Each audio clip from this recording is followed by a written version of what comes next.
Hey, how you guys doing? All right, today we're gonna talk about dogs, and the reason. And this is Susie. Pay attention. Say hi, Susie. Okay.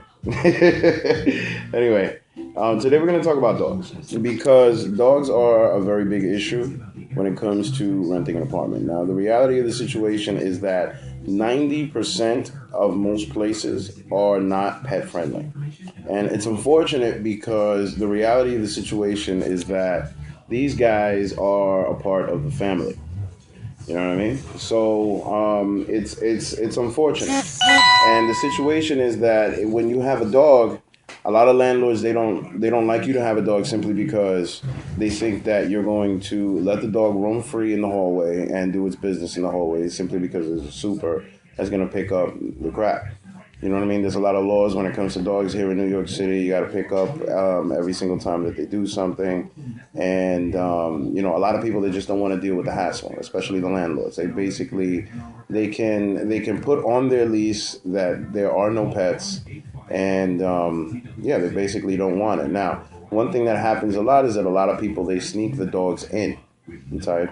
Okay. They sneak the dogs in, and the problem with that is that you can get away with it in some buildings but not in all buildings because some landlords, and I've seen this happen myself, will litigate and they will take you to court simply just to get rid of the dog. And that is something that is very difficult to do because you get attached to these guys. They become part of the family.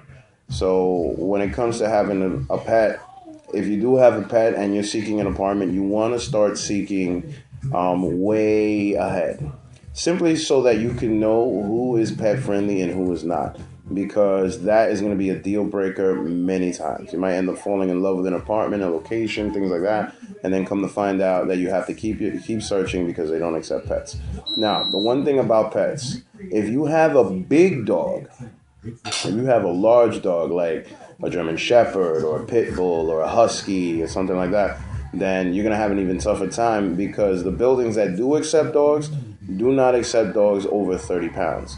So Susie, right over here, she's a little dog, so she'll be okay, right? Yeah. Anyway, but yeah, that's the situation with the dogs. If you have a dog and you can stay where you're at, stay there because it's going to be very difficult for you, especially here in New York.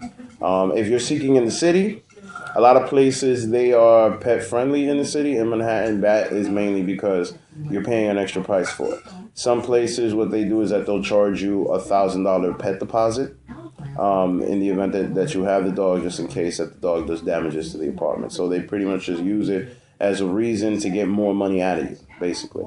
All right, but bottom line is the situation is that your search will be a lot easier if you do not have a pet. Now, I'm saying all that simply because about the dogs. If you have a cat, then you really don't have to worry much because a cat is a domesticated animal. You don't really have to take it out or anything like that. Very few people actually walk their cats. So, and a lot of times the landlord won't see them or hear them.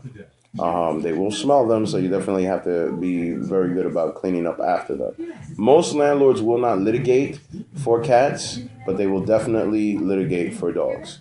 So before you end up in a hassle and having to go to court, just think twice about what you do. All right? So, yeah, that's the video on dogs. Thank you. Push out.